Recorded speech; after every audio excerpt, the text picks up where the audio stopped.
ছাত্রীরা, আশা করি তোমরা সকলে ভালো আছো। আজকের এপিসোডে মেনলি আমি তোমাদের সাথে কথা বলবো রবীন্দ্রনাথ ঠাকুর রচিত স্ত্রীর পত্র এই গল্পটি নিয়ে। এই গল্প নিয়ে কথা বলার কারণ হচ্ছে এই গল্পটি বর্ধমান বিশ্ববিদ্যালয়ে তোমাদের ইউজি স্তরে বাংলা অনার্সের 5th সেমে রবীন্দ্র গল্প হিসেবে তোমাদের পাঠ্য হয়েছে। স্ত্রীর পত্র এই গল্পে রবীন্দ্রনাথ ঠাকুর নারী স্বাধীনতাকে প্রাধান্য দিয়েছেন, নারী স্বাধীনতা, ব্যক্তি স্বাধীনতাকে স্বতন্ত্রতা দিয়েছেন। আমরা এইরকমই একটা দেখব, যেন হঠাৎ করে পুরুষ শাসিত সমাজের বিরুদ্ধে বিদ্রোহ এই স্ত্রীর পত্র, যেটা আমরা দেখেছিলাম ঠিক আরো আগে মাইকেল মধুসূদন দত্তের বীরাঙ্গনা কাব্যে, যেখানে পুরুষ শাসিত সমাজের বিরুদ্ধে ভারতীয় নারীদের একটা বিদ্রোহ ছিল। ঠিক একই রকম ভাবে স্ত্রীর পত্রে আমরা দেখব যে মূলত পুরুষ শাসিত সমাজের বিরুদ্ধে বিদ্রোহ, পুরুষদের বিরুদ্ধে প্রথম মুখ খুললেন কোন এক স্ত্রী। তো সেই স্ত্রী তার স্বামীকে পত্র লিখেছেন। অবশ্যই এটা একটা পত্র গল্প, সেই পত্রের বিষয়বস্তু কি সেটাও আমরা একবার দেখব। যথেষ্ট শ্রদ্ধা নিয়ে প্রথম শুরু করেছেন। দাগ দিয়ে রাখো, শ্রীচরণ কমলেশু। কোশ্চেন কি বলে সম্বোধন করেছিলেন? শ্রীচরণ কমলেশু, আজ 15 বছর আমাদের বিবাহ হয়েছে। কোশ্চেন দাগ দিয়ে রাখো, কত বছর বিবাহ হয়েছে? আজ পর্যন্ত তোমাকে চিঠি লিখিনি, চিরদিন কাছেই পড়ে আছি। মুখের কথা অনেক শুনেছ, আমিও শুনেছি, চিঠি লেখবার মতো ফাঁকটুকু পাওয়া যায়নি। আজ আমি এসেছি, দাগ দিয়ে রাখো, তীর্থক্ষেত্রে, শ্রীক্ষেত্রে। কোশ্চেন এই কথক কোথায় তীর্থ করতে গিয়েছিলেন? শ্রীক্ষেত্রে। তুমি আছো তোমার আপিসের কাজে। শামুকের সঙ্গে খোলসের যে সম্বন্ধ, দাগ দিয়ে রাখো, কলকাতার সঙ্গে তোমার তাই। শামুক যেমন তার খোলস ছেড়ে বেরিয়ে আসতে পারে না, ঠিক তেমনি কলকাতা ছেড়ে তুমি বেরোতে পারো না। সে, দাগ দিয়ে রাখো, তোমার দেহ মনের সঙ্গে এঁটে গিয়েছে। কোশ্চেন কে? তাই তুমি অফিসে ছুটির দরখাস্ত করলে না। বিধাতার তাই অভিপ্রায় ছিল। দাগ দিয়ে রাখো, কোশ্চেন কি অভিপ্রায়? তিনি আমার ছুটির দরখাস্ত মঞ্জুর করেছেন। আমি এবার প্রশ্ন, কথক কে? দাগ দিয়ে রাখো, আমি তোমাদের মেজ বউ। আজ 15 বছরের পরে এই সমুদ্রের ধারে দাঁড়িয়ে জানতে পেরেছি আমার জগৎ এবং জগদীশ্বরের সঙ্গে আমার অন্য সম্বন্ধও আছে। তাই সাহস করে চিঠিখানি লিখছি। এ তোমাদের, দাগ দিয়ে রাখো, মেজ বউয়ের চিঠি নয়। তোমাদের সঙ্গে আমার সম্বন্ধ কপালে যিনি লিখেছিলেন তিনি ছাড়া যখন সেই সম্ভাবনার কথা আর কেউ জানতো না, সেই শিশু বয়সে আমি আমার ভাই একসঙ্গেই, দাগ দিয়ে রাখো, সান্নিপাতিক জ্বরে পড়ি, যেটাকে সন্নিপাত বলে। দাগ দিয়ে রাখো, আমার ভাইটি মারা গেল, আমি বেঁচে উঠলুম। পাড়ার সব মেয়েরাই বলতে লাগলো, দাগ দিয়ে রাখো, মৃণাল, গল্পকথকের নাম মৃণালিনী, তা থেকে মৃণাল। আরে মৃণাল মেয়ে কিনা, তাইও বাঁচলো, বেটা ছেলে হলে কি আর রক্ষা পেত? চুরি বিদ্যাতে জম পাকা, দামি জিনিসের পরেই, দাগ দিয়ে রাখো, তার লোভ। খুব তাৎপর্যপূর্ণ লাইন। চুরি বিদ্যাতেই জম পাকা, মৃত্যুদূত, যিনি যেন চুরি বিদ্যাতেই সিদ্ধহস্ত। দামি জিনিস, কন্যা রত্ন, তার দামি জিনিস, পুত্র সন্তান, তার উপরই যেন লোভ, তাই তাকে আগে নিয়েছিল। আমার মরণ নেই, এই কথার মধ্য দিয়ে প্রথম প্রমাণিত হলো যে নারীরা অতি তুচ্ছ সমাজে। আমার মরণ নেই, সেই কথাটাই ভালো করে বুঝিয়ে বলবার জন্য এই চিঠিখানা লিখতে বসেছি। দাগ দিয়ে রাখো, কোশ্চেন কেন চিঠি লিখতে বসেছিলেন? যেদিন তোমাদের দূর সম্পর্কের মামা, কোশ্চেন কে নিয়ে গেছিল? দূর সম্পর্কের মামা, দাগ দিয়ে রাখো, তোমার বন্ধু নীরদকে নিয়ে কোণে দেখতে এলেন। তখন দাগ দিয়ে রাখো, আমার বয়স 12। দুর্গম পাড়াগাঁয়ে আমাদের বাড়ি, সেখানে দিনের বেলা শেয়াল ডাকে। স্টেশন থেকে, দাগ দিয়ে রাখো, 7 ক্রোশ স্যাকরা গাড়ি, ঘোড়ায় টানা গাড়িতে এসে বাকি 3 মাইল কাঁচা রাস্তায় পালকি করে তবে আমাদের গায়ে পৌঁছানো যায়, আমাদের গ্রামে পৌঁছানো যায়। সেদিন তোমাদের কি হয়রানি? কোশ্চেন, দাগ দিয়ে রাখো, হয়রানির পরিচয় দাও। প্রতিটা লাইনে কোশ্চেন, একটু ভালো করে পড়তে হবে টেক্সটটা। তার উপর আমাদের বাঙাল দেশের রান্না, সেই রান্নার প্রহসন আজও মামা বলেননি, কারণ নর্মালি পূর্ববঙ্গের লোকের রান্না আমরা খুব একটা সহজে খেতে পারি না। তোমাদের বড় বড় রূপের অভাব মেজ বউকে দিয়ে পূরণ করবার জন্য তোমার মায়ের একান্ত জিদ ছিল, নইলে এত কষ্ট করে আমাদের সে গায়ে তোমরা যাবে কেন? বাংলাদেশে পিলে, যকৃত, অম্লশূল মানে অম্বল এবং কোণের জন্য তো কাউকে খোঁজ করতে হয় না, এগুলো লেগেই থাকে আর কি। তারা আপনি এসে চেপে ধরে, কিছুতেই ছাড়তে চায় না। কৌলিন্য প্রথা ছিল, এবং সেই কৌলিন্য প্রথায় যে কন্যাদায়গ্রস্ত পিতা অটোমেটিক ছেলের কাছে বা পাত্রের কাছে পৌঁছে যেত। বাবার বুক দুরদুর করতে লাগলো, মা দুর্গা নাম জপ করতে লাগলেন। শহরের দেবতাকে পাড়াগাঁয়ের পূজারী কি দিয়ে সন্তুষ্ট করবে? মেয়ের রূপের উপর ভরসা, কিন্তু সেই রূপের গুমর তো মেয়ের মধ্যে নেই। যে ব্যক্তি দেখতে এসেছে সে তাকে যে দামই দেবে সেই তার দাম। তাই তো হাজার রূপে গুণেও মেয়ে মানুষের সংকোচ কিছুতে ঘোচে না। সমস্ত বাড়ির, এমনকি সমস্ত পাড়ার এই আতঙ্ক আমার বুকের মধ্যে পাথরের মতো চেপে বসলো। সেদিনকার আকাশের যত আলো এবং জগতের সকল শক্তি যেন, দাগ দিয়ে রাখো, 12 বছর একটি পাড়াগাঁয়ে মেয়েকে 2 জন পরীক্ষকের 2 জোড়া চোখের সামনে শক্ত করে তুলে ধরবার জন্য পেয়াদাগিরি করছিল। আমার কোথাও লুকোবার জায়গা ছিল না। সমস্ত আকাশকে কাঁদিয়ে দিয়ে বাঁশি বাজাতে লাগলো। তোমাদের বাড়িতে এসে উঠলুম, একদম বিয়ে হয়ে গেল, তোমাদের বাড়িতে এসে উঠলুম। আমার খুঁতগুলি সবিস্তারে খতিয়ে দেখেও গিন্নির দল, তাহলে এই বাড়িতে এসে উল্লুম পর্যন্ত সাইড পয়েন্ট করে দাও। বিবাহের কাহিনী, বিবাহের কাহিনী বা বিয়ের কাহিনী, শর্টকাটে বিবাহের কাহিনী, যে বিবাহের কাহিনীটা কি ছিল, কিভাবে বিয়ে হলো, সেটা আমরা এখানে লক্ষ্য করলাম। বিবাহের কাহিনী, বিবাহের কাহিনী আমরা এখানটায় দেখতে পেলাম, যে বিবাহের কাহিনী এইটুকু আমরা এখানে দেখলাম। এবার পরের অংশ দেখি। আমার খুঁতগুলি সবিস্তারে খতিয়ে দেখেও গিন্নির দল সকলে স্বীকার করলেন, সকলেই স্বীকার করছেন গিন্নির দল। এই মোটের উপর আমি সুন্দরী বটে, সে কথা শুনে আমার বড় জায়ের ডাক দিয়ে রাখো মুখ গম্ভীর হয়ে গেল। কোশ্চেন কোন কথা শুনে? কিন্তু আমার রূপের দরকার কি ছিল তাই ভাবি। রূপ জিনিসটাকে যদি কোনো সেকেলে পণ্ডিত গঙ্গা মৃত্তিকা গঙ্গার মাটি দিয়ে করতেন তাহলে ওর আদর থাকতো, কিন্তু ওটা যে কেবল বিধাতা নিজের আনন্দে করেছেন, তাই তোমাদের ধর্মের সংসারে ওর দাম নেই। আমার যে রূপ আছে সে কথা ভুলতে তোমার বেশি দিন লাগেনি, কিন্তু আমার যে বুদ্ধি আছে সেটা তোমাদের দাগ দিয়ে রাখো পদে পদে স্মরণ করতে হয়েছে। ওই বুদ্ধিটা আমার এতই স্বাভাবিক যে তোমাদের ঘর কন্যার মধ্যে এতকাল কাটিয়েও আজও সে টিকে আছে। মামার এই বুদ্ধিটার জন্য বিষম উদ্বিগ্ন ছিলেন। মানে এটা আমার আছে না মামার আছে? মা আমার আছে, তাই তো? বানানটা ভুল আছে আমার এখানে। মা আমার এই বুদ্ধিটার জন্য বিষম উদ্বিগ্ন ছিলেন। কোশ্চেন কিসের জন্য উদ্বিগ্ন ছিলেন? মেয়ে মানুষের পক্ষে দাগ দিয়ে রাখো এক বালাই অতিরিক্ত বুদ্ধি, যাকে বাধা মেনে চলতে হবে, সে যদি বুদ্ধিকে মেনে চলতে চায় তবে ঠোকর খেয়ে তার কপাল ভাঙবেই। কিন্তু কি করব বলো, তোমাদের ঘরের বইয়ের যতটা বুদ্ধির দরকার বিধাতা অসতর্ক হয়ে আমাকে তার চেয়ে অনেকটা বেশি দিয়ে ফেলেছেন। সে আমি এখন ফিরিয়ে দিই কাকে? তোমরা আমাকে মেয়ে জ্যাঠা বলে দাগ দিয়ে রাখো, মেয়ে জ্যাঠা মানে পাকা মেয়ে আর কি, জ্যাঠা বলে না পাকা মেয়ে বলে দুবেলা গাল দিয়েছ আছে দিয়েছ। কটু কথা হচ্ছে অক্ষমের সান্ত্বনা, অতএব সে আমি দাগ দিয়ে রাখো, সে আমি ক্ষমা করলাম। আমার একটা জিনিস তোমাদের ঘর কন্যার বাইরে ছিল, সেটাকেও তোমরা জানো নি। আমি লুকিয়ে কবিতা লিখতাম, সে ছাইপাস যাই হোক না, সেখানে তোমাদের অন্দরমহলের পাঁচিল ওঠেনি। দাগ দিয়ে রাখো সেইখানে আমার মুক্তি। কোশ্চেন কোথায় আমার মুক্তি? সেইখানে আমি আমার মধ্যে যা কিছু তোমাদের মেজ বুকে ছাড়িয়ে রয়েছে সে তোমরা পছন্দ করনি, চিনতেও পারোনি। আমি যে কবি সেই 15 বছরেও তোমাদের কাছে ধরা পড়েনি।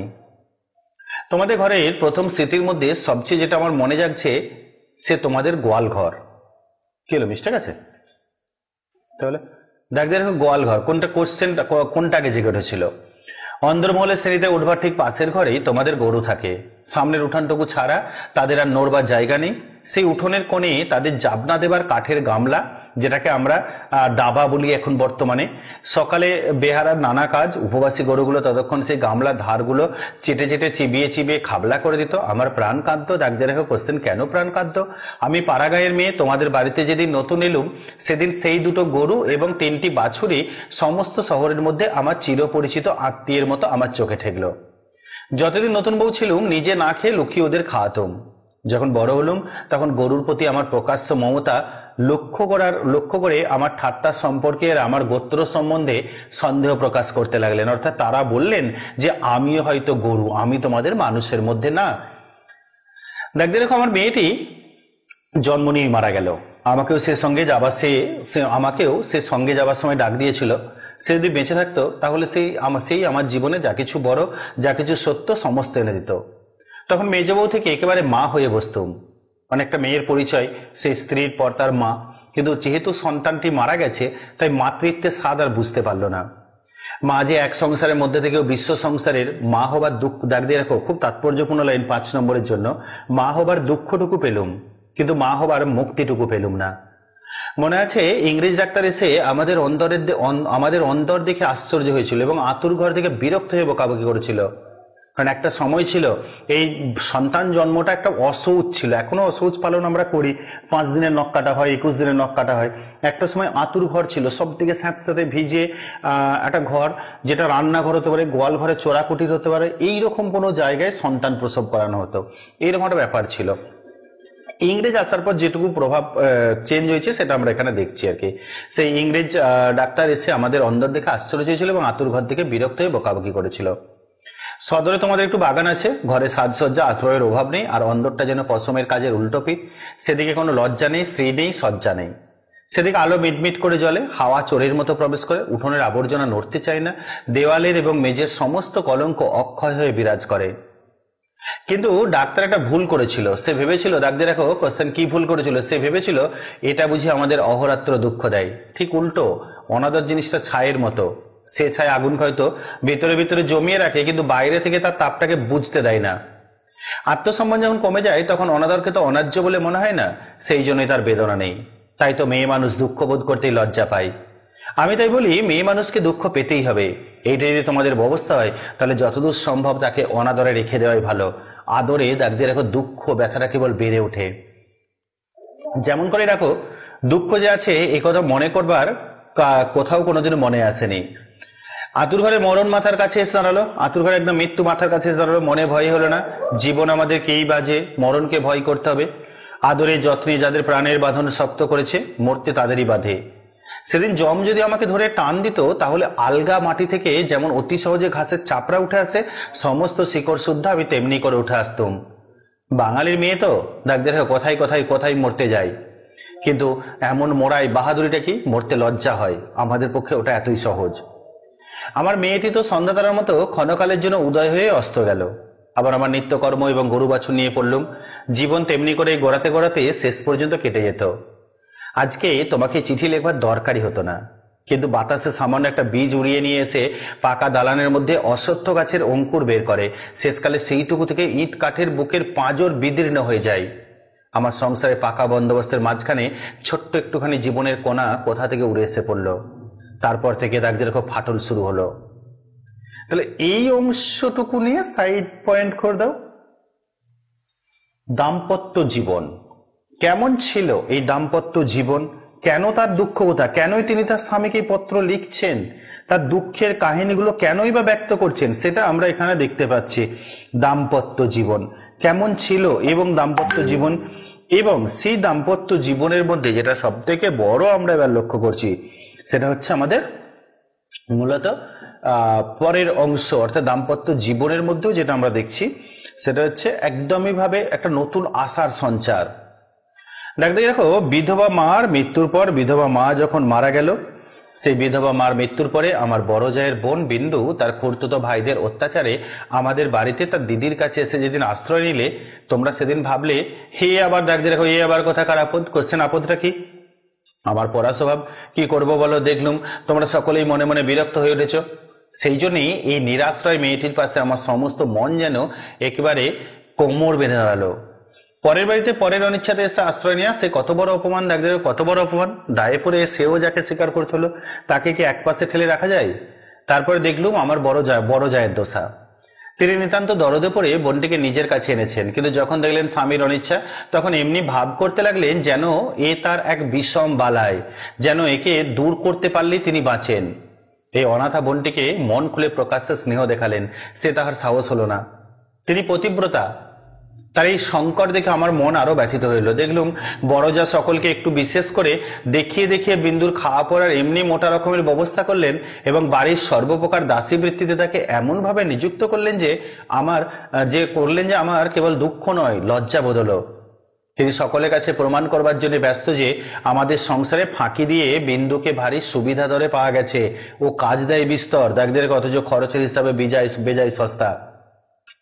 আমাদের বড় জায়ের বাপের বংশে কুল ছাড়া আর বড় কিছু ছিল না, রূপো না, টাকাও না।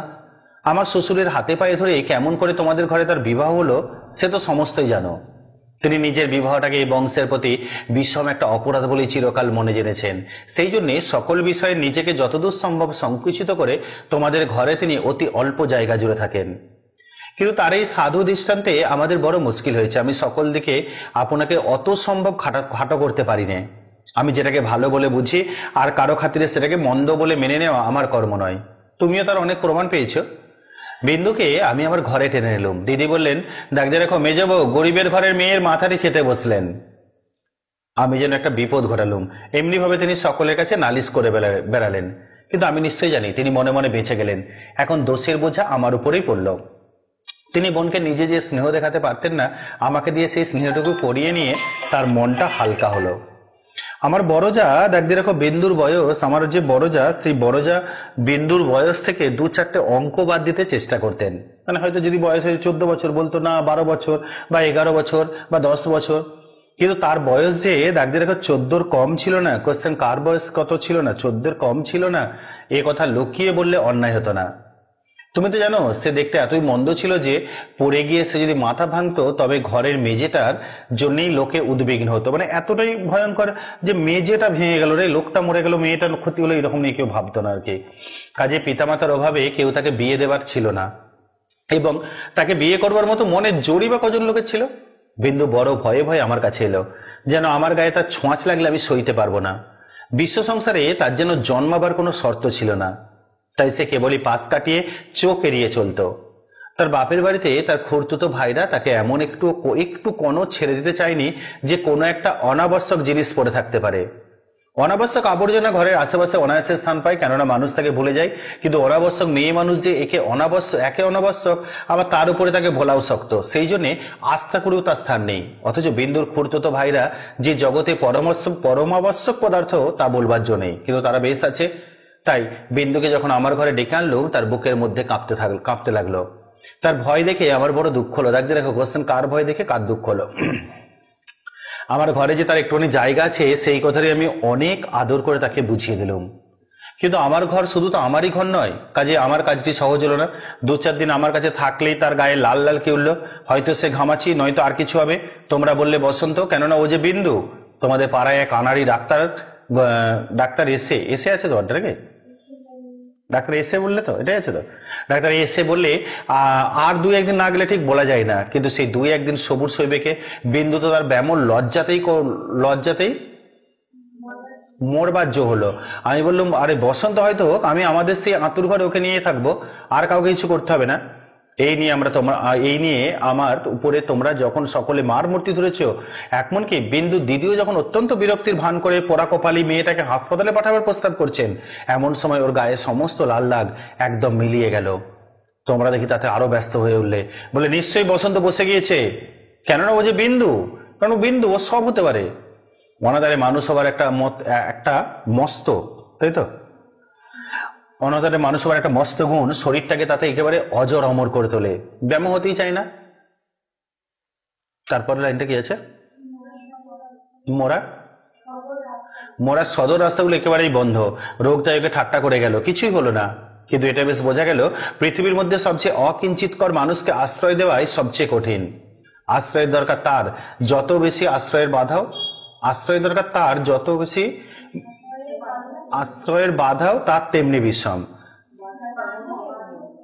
বাধাও তেমনই বিষম। লাইনটা ভুল আছে এখানে আর কি। এটা আমার সম্বন্ধে বিন্দুর ভয় যখন ভাঙলো তখন ওকে আর এক গেরোই ধরলো। আমাকে এমনি ভালোবাসতে শুরু করলে যে আমাকে ভয় ধরিয়ে দিলে। ভালোবাসার এরকম মূর্তি সংসারে তো কোনোদিন দেখিনি, বইয়েতে পড়েছি বটে, সেও মেয়ে পুরুষের মধ্যে। আমার যে রূপ ছিল সে কথা আমার মনে করবার কোনো কারণ বহুকাল ঘটেনি। এতদিন পরে সেই রূপটা নিয়ে পড়লো এই কুশ্রী মেয়েটি। ডাকতে রাখো এই কুশ্রী মেয়েটির নাম কি? আমার মুখ দেখে তার চোখের আশ মিটত না, বলতো, ডাকতে রাখো দিদি, তোমার এই মুখখানি আমি ছাড়া আর কেউ দেখতে পাইনি।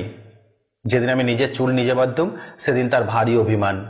আমার চুলের বোঝা 2 হাত দিয়ে নাড়তে চাড়তে তার ভারী ভালো লাগতো। কোথাও নিমন্ত্রণে যাওয়া ছাড়া আমার সাজগোজের তো দরকার ছিল না, কিন্তু বিন্দু আমাকে অস্থির করে রোজই কিছু না কিছু সাজ করাতো। মেয়েটা আমাকে নিয়ে একেবারে পাগল হয়ে উঠল। তোমাদের অন্দরমহলে কোথাও জমি 1 ছোটাক নেই। উত্তর দিকের পাঁচিলের গায়ে নর্দমার ধারে কোনো থেকে একটা গাব গাছ জন্মেছে। যেদিন দেখতুম সেই গাবের গাছে নতুন পাতাগুলি রাঙা টকটকে হয়ে উঠেছে, সেই দিন জানতুম ধরাতলে বসন্ত এসেছে বটে। আমার ঘরকন্যার মধ্যে ওই অনাদৃত মেয়েটার চিত্ত যেদিন আগাগোড়া এমনি রঙিন হয়ে উঠল, সেদিন আমি বুঝলুম হৃদয়ের জগতে একটা বসন্তের হাওয়া আছে। সে কোন স্বর্গ থেকে আসে, গলির মোড় থেকে আসে না। বিন্দুর ভালোবাসার দুঃসহ বেগে আমাকে অস্থির করে তুলেছিল। একবার তার উপর রাগ হতো, সে কথা স্বীকার করি, কিন্তু তার এই ভালোবাসার ভিতর দিয়ে আমি আপনার একটি স্বরূপ দেখলুম যা আমি জীবনে আর কোনোদিন দেখিনি। সেই আমার মুক্ত স্বরূপ। এদিকে বিন্দুর মতো মেয়েকে আমি যে এতটা আদর যত্ন করছি, এ তোমাদের অত্যন্ত বাড়াবাড়ি বলে ঠেকলো। এর জন্য খুঁত খিটখিটের অন্ত ছিল না। যেদিন আমার ঘর থেকে বাজুবন্ধ চুরি গেল, একটা অলংকার বাজুবন্ধ চুরি গেল, সেদিন সেই চুরিতে বিন্দুর যে কোনো হাত ছিল, ওই কথা আভাস দিতে তোমাদের লজ্জা হলো না। যখন স্বদেশী হাঙ্গামায় শোকের কি আছে অড্ডা লোকের বাড়ি তল্লাশি হতে লাগলো, তখন তোমরা অনায়াসে সন্দেহ করে বসলে যে বিন্দু পুলিশের পোষা মেয়ে চর, আর তার কোনো প্রমাণ ছিল না, কেবল এই প্রমাণ যে ও বিন্দু। তোমাদের বাড়ির দাসীরা কোনো রকম কাজ করতে আপত্তি করতো, তাদের কাউকে ওর কাজ করবার ফরমাস করলে ও মেয়েও একেবারে সংকোচে যেন আড়ষ্ট হয়ে উঠতো। এই সকল কারণেই ওর জন্য আমার খরচ বেড়ে গেল। আমি বিশেষ করে একজন আলাদা দাসী রাখলাম, সেটা তোমাদের ভালো লাগেনি। বিন্দুকে আমি যে সব কাপড় পরতে দিতাম তা দেখে এত রাগ করেছিলে যে আমার হাত খরচের টাকাটা বন্ধ করে দিলে। তারপর দিন থেকে কি আছে, বই লাগবে, টেক্সট বই লাগবে, প্রচুর ভুল আছে এইটাই। তারপর দিন থেকে আমি একটা দেখি, বই দেখি একটা, যে কোনো বই। তারপর দিন থেকে কোথায় আছে ওটা, তারপর দিন থেকে আমি 5 সিকে দামে জোড়া মোটা কোড়া কলের ধুতি পড়তে আরম্ভ করে দিলাম। আর মতির মা যখন আমার এটো ভাতে থালা নিয়ে যেতে এলো, তাকে বারণ করে দিলুম, বানান ভুল আছে এটা তো, বারণ করে দিলুম। আমি নিজে উঠোনের কলতলায় গিয়ে এটো ভাত বাছুরকে খাইয়ে বাসন মেজেছি। একদিন হঠাৎ সেই দৃশ্যটি দেখে তুমি খুব খুশি হওনি। আমাকে খুশি না করলেও চলে, আর তোমাদের খুশি না করলেই নয়। দেখ, যেটা খুব বাস্তব সত্য কথা, আমাকে খুশি না করলে চলে, আর তোমাদের খুশি না করলেই নয়। এটা বেশিরভাগ মেয়েরই কিন্তু শ্বশুরবাড়ির জীবনের কাহিনী। এই সুবুদ্ধিটা আজ পর্যন্ত আমার ঘটে এলো না। এদিকে তোমাদের রাগও যেমন বেড়ে উঠেছে, বিন্দুর বয়সও তেমনি বেড়ে চলেছে। সেই স্বাভাবিক ব্যাপারে তোমরা অস্বাভাবিক রকম বিব্রত হয়ে উঠেছিলে। একটা কথা মনে করে আমি আশ্চর্য হই, তোমরা জোর করে কেন বিন্দুকে তোমাদের বাড়ি থেকে বিদায় করে দাওনি? আমি বেশ বুঝি তোমরা আমাকে মনে মনে ভয় করো। বিধাতা যে আমাকে বুদ্ধি দিয়েছিলেন, ভিতরে ভিতরে তার খাতির না করে তোমরা বাঁচো না।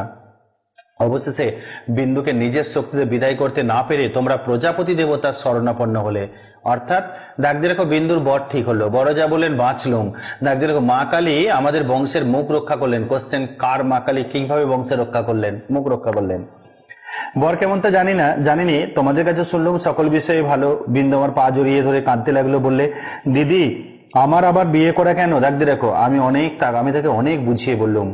আরে বিন্দু, তুই ভয় করিস নে, শুনেছি দাগদি রেখো তোর বর ভালো। বিন্দু বললে, আরে বর যদি ভালো হয় আমার কি আছে যে আমাকে তার পছন্দ হবে? বরপক্ষেরা বিন্দুকে তো দেখতে আসবার নামও করলে না। বর দিদি তাতে বড় নিশ্চিন্ত হলেন, কিন্তু দিন রাত্রে বিন্দুর কান্না থামতে চায় না। সে তার কি কষ্ট সে আমি জানি। বিন্দুর জন্য আমি সংসারে অনেক লড়াই করেছি, কিন্তু ওর বিবাহ বন্ধ হোক এই কথা বলবার সাহস আমার হলো না। কিসের জন্যই বা বলবো? আমি যদি মারা যাই তো ওর কি দোষ হবে? এক তো মেয়ে, তাতে কালো মেয়ে, কার ঘরে চললো ওর কি দোষ হবে? সে কথা না ভাবাই ভালো, ভাবতে গেলে প্রাণ কেঁপে ওঠে। বিন্দু বললে, দিদি বিয়ের আর 5 দিন আছে, এর মধ্যে আমার মরণ হবে নাকি? আমি তাকে খুব ধমকে দিলাম, কিন্তু অন্তর্যামী জানেন যদি কোনো সহজভাবে বিন্দুর মৃত্যু হতে পারত তাহলে আমি আরাম বোধ করতাম। বিবাহের আগের দিন বিন্দু তার দিদিকে গিয়ে বলল, দিদি ডাকতে রাখো, আমি তোমাদের গোয়াল ঘরে পড়ে থাকবো, আমাকে যা বলবে তাই করব, তোমার পায়ে পড়ি, আমাকে এমন করে ফেলে দিও না। কিছুকাল থেকে লুকিয়ে লুকিয়ে দিদির চোখ দিয়ে জল পড়ছিল। সেদিনও পড়লো, কিন্তু শুধু হৃদয় তো নয়, শাস্ত্র আছে। তিনি বললেন, জানিস তো বিন্দি, পতি হচ্ছে স্ত্রীলোকের গতি, মুক্তি সব। কপালে যদি দুঃখ থাকে তো কেউ খণ্ডাতে পারবে না। আসল কথা হচ্ছে কোনো দিকে কোনো রাস্তায় নেই, বিন্দুকে বিবাহ করতেই হবে, তারপরে যা হয় তা হোক। আমি চেয়েছিলাম বিবাহটা যাতে আমার বাড়িতেই হয়, কিন্তু তোমরা বলে বসলে বরের বাড়িতেই হওয়া চাই, সেটা তাদের কৌলিক প্রথা। আমি বুঝলাম বিন্দুর বিবাহের জন্য যদি তোমাদের খরচ করতে হয় তবে সেটা তোমাদের গৃহদেবতার কিছুতেই সইবে না, কাজে চুপ করে যেতে হলো। কিন্তু একটি কথা তোমরা কেউ জানো না, দিদিকে জানাবার ইচ্ছে ছিল কিন্তু জানাইনি, কেননা তাহলে তিনি ভয়েই মরে যেতেন। আমার কিছু কিছু গয়না দিয়ে আমি লুকিয়ে বিন্দুকে সাজিয়ে দিয়েছিলাম, বোধ করি দিদির চোখে সেটা পড়ে থাকবে, কিন্তু সেটা তিনি দেখেও দেখেননি। দোহাই ধর্মের, ডাক দিয়ে রাখো, সেজন্য তোমরা তাকে ক্ষমা করো। যাবার আগে বিন্দু আমাকে জড়িয়ে ধরে বললে, দিদি ডাক দিয়ে রাখো, দিদি দিদি আমাকে তোমরা তাহলে নিতান্তই ত্যাগ করলে? আমি বললাম, না বিন্দি, তো যেমন দোষে হোক না কেন আমি তোকে শেষ পর্যন্ত ত্যাগ করবো না। 3 দিন গেল তোমাদের তালুকের প্রজা খরার জন্য, খাবার জন্য, বানানটা ভুল আছে তো। 3 দিন গেল তোমাদের তালুকের বোঝা খাবার জন্য তোমাকে যে ভেড়া দিয়েছিল তাকে তোমার জঠরাগ্নি থেকে বাঁচিয়ে, মানে একদম তাকে বলি না দিয়ে আমি আমাদের 1 তলায় কয়লা রাখবার ঘরের একপাশে বাস করতে দিয়েছিলাম। সকালে উঠে আমি নিজে তাকে দানা খাইয়ে আসতাম। তোমার চাকরদের প্রতি 2-1 দিন নির্ভর করে দেখেছি, তাকে খাওয়ানোচ্ছে, তাকে খাওয়ার প্রতি, বানান বলেছে, তাকে খাওয়ার প্রতি তাদের বেশি ঝোঁক। প্রচুর তোকে আছে না, এটা তাকে হবে, তাকে খাওয়ার প্রতি বেশি ঝোঁক। সেদিন সকালে সেই ঘরে ঢুকে দেখি সেই দিন সকালে সেই ঘরে ঢুকে দেখি বিন্দু এক কোণে জোরসোরো হয়ে বসে আছে। আমাকে দেখে আমার পা জড়িয়ে ধরে লুটিয়ে পড়ে নিঃশব্দে কাঁদতে লাগলো। কারণ ডাকতে রেখো, বিন্দুর স্বামী পাগল। সত্যি বলছিস বিন্দি? এত বড় মিথ্যে কথা তোমার কাছে বলতে পারি দিদি? তিনি পাগল। শ্বশুরের এই বিবাহে মত ছিল না, কিন্তু তিনি আমার শাশুড়িকে জমের মতো ভয় করেন। তিনি বিবাহের পূর্বেই কাশি চলে গেছেন। শাশুড়ি জেদ করে তার ছেলের বিয়ে দিয়েছেন। আমি সেই রাস করা কয়লার উপরে বসে পড়লুম। মেয়ে মানুষকে মেয়ে মানুষ দয়া করে না, পৃথিবীর চরমতম সত্য কথা। মেয়ে মানুষকে মেয়ে মানুষ দয়া করে না। সব যতগুলো মেয়ে মানুষের সমস্যা হয়েছে বেশিরভাগ ক্ষেত্রে মেয়ে মানুষ দ্বারাই তৈরি। বলে, আরে ও তো মেয়ে মানুষ বই তো নয়, ছেলে হোক না পাগল, সে তো পুরুষ বটে। সে একটা প্রবাদ ছিল না, বাঁকাই হোক আর টেরাই হোক, সোনার আংটি বটে, এরকম ব্যাপার আর কি। বিন্দু স্বামীকে হঠাৎ পাগল বলে বোঝা যায় না, কিন্তু এক একদিন সে এমন উন্মাদ হয়ে ওঠে যে তাকে ঘরে তালা বন্ধ করে রাখতে হয়। বিবাহের রাত্রে সে ভালো ছিল, কিন্তু রাত জাগা প্রভৃতি উৎপাতে দ্বিতীয় দিন থেকে তার মাথা একেবারে খারাপ হয়ে উঠল। বিন্দু দুপুর বেলায় পিতলের থালায় ভাত খেতে বসেছিল। হঠাৎ তার স্বামী থালা শুদ্ধ ভাত টেনে উঠানে ফেলে দিলে। হঠাৎ কেন তার মনে হয়েছে বিন্দু স্বয়ং রানী রাসমণি। বেহারাটা নিশ্চয়ই সোনার থালা চুরি করে রানীকে তার নিজের থালায় ভাত খেতে দিয়েছে, এই তার রাগ। পাগলের পোলা। বিন্দু তো ভয়ে মরে গেল। তৃতীয় রাত্রে শাশুড়ি তাকে যখন স্বামীর ঘরে শুতে বললে, বিন্দুর প্রাণ শুকিয়ে গেল। শাশুড়ি তার প্রচন্ড আছে ওখানে। রাগলে জ্ঞান থাকে না, সেও পাগল, কিন্তু পুরো নয় বলে আরো ভয়ানক। বিন্দুকে ঘরে ঢুকতে হলো। স্বামী সে রাত্রে ঠান্ডা ছিল, কিন্তু ভয়ে বিন্দুর শরীর যেন কাঠ হয়ে গেল। স্বামী যখন ঘুমিয়েছে অনেক রাত্রে, সে অনেক কৌশলে পালিয়ে চলে এসেছে, তার বিস্তারিত বিবরণ লিখবার দরকার নেই।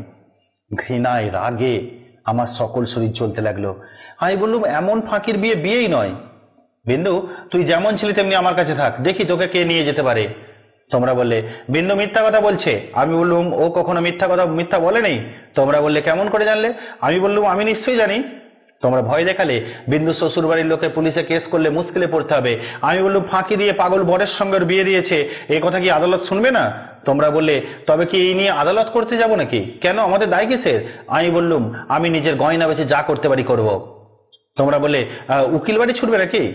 এ কথার জবাব নেই। কপালে করাঘাত করতে পারি, তার বেশি আর কি করব। ওদিকে বিন্দু শ্বশুর বাড়ি থেকে ওর ভাসুর এসে বাইরে বিষম গোল বাঁধিয়েছে। সে বলেছে সে থানায় খবর দেবে। আমার যে কি জোর আছে জানি না, কিন্তু কোষাইয়ের হাত থেকে যে গরু প্রাণ ভয়ে পালিয়ে এসে আমার আশ্রয় নিয়েছে, তাকে পুলিশের দাঁড়ায় না তাহায় আজ কি আছে, পুলিশের তারায়, তাকে পুলিশের তারায় আবার প্রচুর ভুল। এত সব বইগুলো এক মাথা থেকে ভুল। তাই পুলিশে বিষম গোলবা দিয়েছে, পুলিশের তারায় আবার সেই কোষাইয়াতে ফিরে দিতে হবে, এই কথা কোনো মতে আমার মন মানতে পারলো না। আমি স্পর্ধা করে বললুম, তা দিক থানায় খবর। ডাকতে রাখো, কোশ্চেন কে কোথায় কোন থানায় খবর দিতে চেয়েছিল।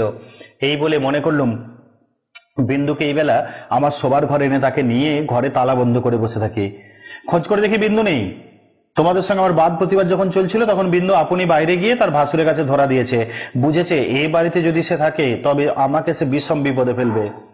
মাঝখানে পালিয়ে এসে বিন্দু আপন দুঃখ আরো বাড়ালো। তার শাশুড়ির তর্ক এই যে তার ছেলে তোকে খেয়ে ফেলছিল না।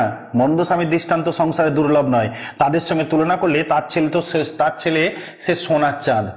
আমার বড়জা বললেন, আরে ওর পোড়া কপাল, তা নিয়ে ডাকতে হবে। কার পোড়া কপাল? তা নিয়ে দুঃখ করে কি করব? তা পাগল হোক ছাগল হোক, স্বামী তো বটে। কুষ্ঠরোগীকে কোলে করে তার স্ত্রী বেশ্যার বাড়িতে নিজে পৌঁছে দিয়েছে। সতীসাধ্যের সেই দৃষ্টান্ত তোমাদের মনে জাগছিল। যত জগতের মধ্যে অধমতম কাপুরুষতার এই গল্পটা প্রচার করে আসতে তোমাদের পুরুষের মনে আজ পর্যন্ত একটু সংকোচ বোধ হয়নি। সেই জন্য মানব জন্ম নিয়েও বিন্দুর ব্যবহারে তোমরা রাগ করতে পেরেছো, তোমাদের মাথা হেট হয়নি।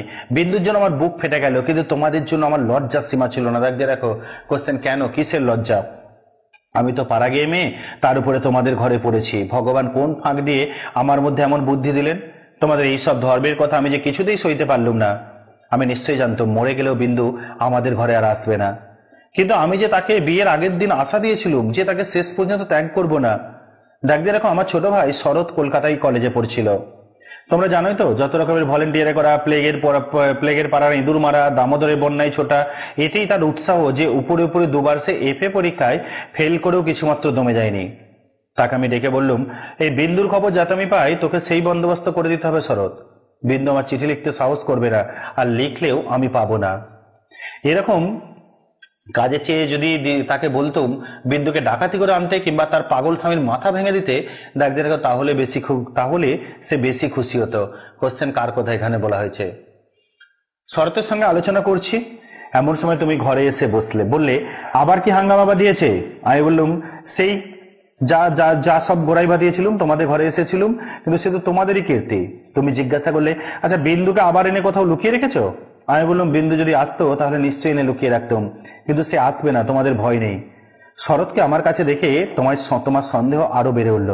আমি জানতাম শরৎ আমাদের বাড়ি যাতায়াত করে, তোমরা কিছুতেই পছন্দ করতে পারো না। তোমাদের ভয় ছিল ওর পরে পুলিশের দৃষ্টি আছে ওর উপরে, কোনদিন ও কোনো রাজনৈতিক মামলায় পড়বে, তখন তোমাদের শুদ্ধ জড়িয়ে ফেলবে। সেই জন্য আমি ওকে ভাইফোঁটা পর্যন্ত লোক দিয়ে পাঠিয়ে দিতাম, ঘরে ডাকতুম না। তোমার কাছে শুনলুম বিন্দু আবার পালিয়েছে, তাই তোমাদের বাড়িতে তার ভাসুর খোঁজ করতে এসেছে। শুনে আমার বুকের মধ্যে সেল বিঁধল। হতভাগিনীর যে কি অসহ্য কষ্ট তা বুঝলুম, অথচ কিছু করবার রাস্তা নেই। শরৎ খবর নিতে চলল। সন্ধ্যার সময় ফিরে এসে আমাকে বলল বিন্দু তার খুড়তুতো ভাইদের বাড়ি গিয়েছিল, কিন্তু তারা তুমুল রাগ করে তখনই আবার তাকে শ্বশুর বাড়ি পৌঁছে দিয়ে গেছে। এর জন্য তাদের খেসারত এবং গাড়ি ভাড়া দণ্ড যা ঘটেছে তার ঝাঁজ এখনো তাদের মন থেকে মরেনি। তোমাদের খুড়িমা, ডাক দিয়ে রাখো, তোমাদের খুড়িমা শ্রীক্ষেত্রে তীর্থ করতে যাবেন বলে তোমাদের বাড়ি এসে উঠেছেন। আমি তোমাদের বললাম আমিও যাব। আমার হঠাৎ এমন ধর্মে মন হয়েছে দেখে তোমরা এত খুশি হলে যে কিছুমাত্র আপত্তি করলে না। এ কথাও মনে ছিল যে এখন যদি কলকাতায় থাকি তবে আবার কোনদিন বিন্দুকে নিয়ে ফ্যাসাল বাঁধিয়ে বসবো, আমাকে নিয়ে বিষম লেঠা। বুধবার ডাক দিয়ে রাখো, আমাদের যাবার দিন। রবিবারে সমস্ত ঠিক হলো। আমি শরৎকে ডেকে বললাম যেমন করে বিন্দুকে বুধবারে পুরী যাবার গাড়িতে তোকে তুলে দিতে হবে। শরতের মুখ প্রফুল্ল হইল। সে বলে ভয় নেই দিদি, আমি তাকে গাড়িতে তুলে দিয়ে পুরী পর্যন্ত চলে যাব, ফাঁকি দিয়ে জগন্নাথ দেখা হয়ে যাবে। সেই দিন সন্ধ্যার সময় শরৎ আবার এলো। তার মুখ দেখে আমার বুক দমে গেল। আমি বললাম কি শরৎ, সুবিধা হলো না বুঝি? সে বললে না। আমি বললাম রাজি করতে পারলি নে? সে বলে এর তার দরকার নেই। সে বলে আর দরকারও নেই, কাল রাত্রে এসে কাপড়ে আগুন ধরিয়ে আত্মহত্যা করে মরেছে। ডাক দিয়ে রাখো, বাড়ির যে ভাইপোটার সঙ্গে ভাব করে নিয়েছিলাম তার কাছে খবর পেলাম তোমার নামে সে একটা চিঠি রেখে গিয়েছিল, কিন্তু সে চিঠি ওরা নষ্ট করেছে। যাক, শান্তি হলো। দেশ শুদ্ধ লোক চটে উঠলো, বলতে লাগলো মেয়েদের কাপড়ে আগুন লাগিয়ে মোরা একটা ফ্যাশন হয়েছে। তোমরা বললে এ সমস্ত নাটক করা, ডাক দিয়ে সমস্ত নাটক করা, কিন্তু নাটকের তামাশারা কেবল বাঙালি মেয়েদের উপর দিয়ে হয় কেন? আর বাঙালি বীর পুরুষদের কোঁচার উপর দিয়ে হয় না কেন? সেটা ভেবে দেখা উচিত। কেন পুরুষরা মরে না, নারীরাই শুধু মরছে কেন? বিন্দেটার এমনি পড়া কপাল বটে, যতদিন বেঁচে ছিল রূপে গুণে কোনো যশ পায়নি। মরবার বেলাও যে একটু ভেবে চিনতে এমন একটা নতুন ধরনের মরবে যাতে দেশের পুরুষরা খুশি হয়ে হাততালি দেবে, তাও তার ঘটে এলো না। ডাকদের এরকম মরে লোকেদের চটিয়ে দিলে। দিদি ঘরের মধ্যে লুকিয়ে কাঁদলেন, কিন্তু সে কান্নার মধ্যে একটা সান্ত্বনা ছিল। যাই হোক না কেন, তো রক্ষা হয়েছে, মরেছে বই তো না। বেঁচে থাকলে কি না হতে পারতো। আমি তীর্থে এসেছি, বিন্দুর আর আসবার দরকার হল না, কিন্তু আমার দরকার ছিল। তাহলে ওইটুকু কি না হতে পারতো পর্যন্ত সাইড পয়েন্ট করে দাও। বিন্দুর কাহিনী পুরোটা নিয়ে একদম পুরোটার মধ্যে বিন্দুর কাহিনী। অবশ্যই বিন্দুর মধ্যে নারীদের স্বাধীনতার যে দাবি সেটাও যেন জোরালো হয়ে উঠল। বিন্দুর কাহিনী একদম পুরোটা নিয়ে। আমি তীর্থে এসেছি, বিন্দুর আর আসবার দরকার হলো না, কিন্তু আমার দরকার ছিল। দুঃখ বলতে লোকে যাকে যা বোঝে, তোমাদের সংসারে তা আমার ছিল না। তোমাদের ঘরে খাওয়া পড়া অসচ্ছল নয়। তোমার দাদার চরিত্র যেমন হোক, তোমার চরিত্রে এমন কোনো দোষ নেই যাতে বিধাতাকে মন্দ বলতে পারি। আর যদি বা তোমার স্বভাব তোমার দাদার মতোই হতো, তাহলে হয়তো মোটের উপর আমার এমনি ভাবে দিন চলে যেত, এবং আমি আমার সতীসাধ্যী বড় জায়ের মতো প্রতিদেবতাকে দোষ না দিয়ে বিশ্ব দেবতাকে আমি দোষ দেবার চেষ্টা করতাম। অতএব তোমাদের নামে আমি কোনো নালিশ উত্থাপন করতে চাই না। আমার এই চিঠি সেজন্য নয়। কিন্তু আমি আর তোমাদের সেই 27 নম্বর 27 নম্বর মাখন বোড়ালের গলিতে ফিরবো না। আমি বিন্দুকে দেখেছি, সংসারের মাঝখানে মেয়ে মানুষের পরিচয়টা যে কি তা আমি পেয়েছি, আর আমার দরকার নেই। তারপরে এও দেখেছি ও মেয়ে বটে, ডাক দিয়ে রেখো, তবু ভগবান ওকে ত্যাগ করেনি। ওর উপরে তোমাদের যতই জোর থাক না কেন, সে জোরের অন্ত আছে। ও আপনার হতভাগ্য মানব জন্মের চেয়ে বড়। তোমরাই যা হবে না, তোমরাই যে হবে না, তোমরাই যা আছে, তোমরাই যে দিয়ে শুরু হয়েছে না, তোমাদের জোর থাক না। হ্যাঁ, তোমরাই যে আপন ইচ্ছা মতো আপন দস্তুর জীবনটাকে চিরকাল পায়ের তলায় চেপে রেখে দেবে। তোমাদের পা এত লম্বা নয়, মৃত্যু তোমাদের চেয়ে বড়। আর সেই মৃত্যুর মধ্যে সে মহান। সেখানে বিন্দু কেবল বাঙালি মেয়ে নয়, ডাক দিয়ে রাখো, কেবল খুড়তুতো ভাইয়ের বোন নয়, কেবল অপরিচিত পাগল স্বামীর প্রবঞ্চিত স্ত্রী নয়, সেখানে সে অনন্ত অনন্ত, যার কোনো সীমা নেই। সে মৃত্যুর বাঁশি এই বালিকার ভাঙা হৃদয়ের ভিতর দিয়ে আমার জীবনের যমুনা পারে যেদিন বাজলো, সেদিন প্রথমটা আমার বুকের মধ্যে যেন বান বিঁধল। বিধাতাকে জিজ্ঞাসা করলুম, জগতের মধ্যে যা কিছু সবচেয়ে তুচ্ছ তাই সবচেয়ে কঠিন কেন? এই গলির মধ্যকার চারিদিকে প্রাচীর তোলা নিরানন্দের অতি সামান্য বুদবুদটা এমন ভয়ঙ্কর বাধা কেন? তোমার বিশ্ব জগৎ তার 6 ঋতু সুধাপাত্র হাতে করে যেমন করেই ডাক দিক না কেন, এক মুহূর্তের জন্য কেন আমি ওই অন্দরমহলটার এইটুকু মাত্র চৌকাট পেরোতে পারি না? তোমার এমন ভুবনে আমার এমন জীবনী কেন ওই অতি তুচ্ছ ইটকাঠের আড়ালটার মধ্যে আমাকে তিলে তিলে মরতে হবে? কত তুচ্ছ আমার এই প্রতিদিনের জীবনযাত্রা, কত তুচ্ছ এর সমস্ত বাধা নিয়ম, বাধা অভ্যাস, বাধা বলি, এর সমস্ত বাধা মার, কিন্তু শেষ পর্যন্ত সেই দীনতার নাগপাশ বন্ধনেরই হবে জিত। আর হার হলো ডাকদের তোমার নিজের সৃষ্টি এই আনন্দ লোকের। কিন্তু মৃত্যুবাসী বাজতে লাগলো, কোথায় রে রাজমিস্ত্রি গোড়া দেয়াল, কোথায় রে তোমাদের ঘোড়া, তোমাদের ঘোরো আইন দিয়ে গোড়া কাটার বেড়া, কোন দুঃখে কোন অপমানে মানুষকে বন্দি করে রেখে দিতে পারে? ওই তো মৃত্যুর হাতে জীবনের জয় পতাকা উঠছে। ওরে মেজ বউ, ডাকদের ভয় নেই তোর মেজ বউয়ের খোলস ছিন্ন হতে 1 মিনিটও লাগে না। তোমাদের অভ্যাসের অন্ধকারে আমাকে ঢেকে রেখে দিয়েছিল, ক্ষণকালের জন্য বিন্দু এসে সেই আবরণের ছিদ্র দিয়ে আমাকে ঢেকে নিয়েছিল। সেই মেয়েটাই তার আপনার মৃত্যু দিয়ে আমার আবরণখানা আগাগোড়া ছিন্ন করে দিয়ে গেল। আজ বাইরে এসে দেখি ডাকদের আমার গৌরব রাখবার আর জায়গা নেই। আমার এই অনাদৃত রূপ যার চোখে ভালো লেগেছে সেই সুন্দর সমস্ত আকাশ দিয়ে আমাকে চেয়ে দেখছেন। এইবার মরেছে মেজ বউ, অর্থাৎ মেজ বউ বলে আর কেউ নেই, আমি আমার নারী সত্তাই বাঁচছি। তুমি ভাবছো আমি মরতে যাচ্ছি? আরে ভয় নেই, এইরকম কোনো কিছু হবে না। তুমি ভাবছো আমি মরতে যাচ্ছি? ভয় নেই, অমন পুরনো ঠাট্টা তোমাদের সঙ্গে আমি করবো না। মীরাবাই তো আমারই মতো মেয়ে মানুষ ছিল, তার শিকলও তো কম ভারী ছিল না, তাকে তো বাঁচবার জন্য মরতে হয়নি। মীরাবাই তার গানে বলেছিল, দেখো ছাড়ুক বাপ, ছাড়ুক মা, ছাড়ুক যে যেখানে আছে, মীরা কিন্তু লেগেই রইল প্রভু, তাতে তার যা হবার তা হোক। এই লেগে থাকাই তো বেঁচে থাকা, আমিও বাঁচবো। দেখো আমি বাঁচলুম। ইতি তোমার চরণ তলাশ্রয় ছিন্ন, চরণ তলের আশ্রয় থেকে ছিন্ন, আর আমি ফিরে আসবো না। মৃণাল অর্থাৎ মৃণালিনী, তোমাদের মৃণালিনী। এই হচ্ছে বিষয়। তো এইটুকু নিয়ে সাইড পয়েন্ট করে দাও। ব্যক্তি স্বাধীনতা আমরা এইখানটা পর্যন্ত পেলাম। ব্যক্তি স্বাধীনতার কাহিনী, ব্যক্তি স্বাধীনতা এইটুকু নিয়ে একদম পয়েন্ট করে দাও, ব্যক্তি স্বাধীনতা। তাহলে পুরো গল্প জুড়ে দেখলাম গল্পের নাম ছিল স্ত্রীর পত্র। একজন স্ত্রী মৃণাল যে তার স্বামীকে চিঠি লিখেছে, সেই স্ত্রীর একমাত্র পরিচয় ছিল সেই বাড়ির মেজ বউ। বাট সেই মেজ বউয়ের আড়াল টোপকে, মেজ বউয়ের অবগুণ্ঠন টোপকে সেই মেজ বউ কিন্তু পৌঁছেছে নারী স্বাধীনতায়, ব্যক্তি স্বাধীনতায়। এইভাবে রবীন্দ্রনাথ এই গল্পে যে কোনো বউ বা মেজ বউ বা পারিবারিক জীবনের আড়ালে মূলত একটা নারী ব্যক্তি স্বাতন্ত্র্যের জয় ঘোষণা করেছেন। তাই গল্পের নামকরণ স্ত্রীর পত্র হয়েছে। অবশ্যই আত্মকথন রীতির গল্প হিসেবে কতটা সার্থক গুরুত্বপূর্ণ কোশ্চেন, নামকরণের সার্থকতা গুরুত্বপূর্ণ কোশ্চেন, মৃণাল চরিত্র গুরুত্বপূর্ণ কোশ্চেন, গল্পে বিন্দুর উপযোগিতা বা বিন্দু চরিত্র 5 নম্বরের জন্য কোশ্চেন, তৎকালীন সমাজের সমাজ চিত্র কেমন ছিল, এইগুলো ভাইটাল কোশ্চেন। আর যে কোনো লাইন তুলে কোশ্চেন তো আসতেই পারে। এই ছিল আজকের ক্লাস। ফিরে আসবো অন্য কোনো ক্লাস নিয়ে, ততক্ষণ সঙ্গে থেকো। Stay tuned.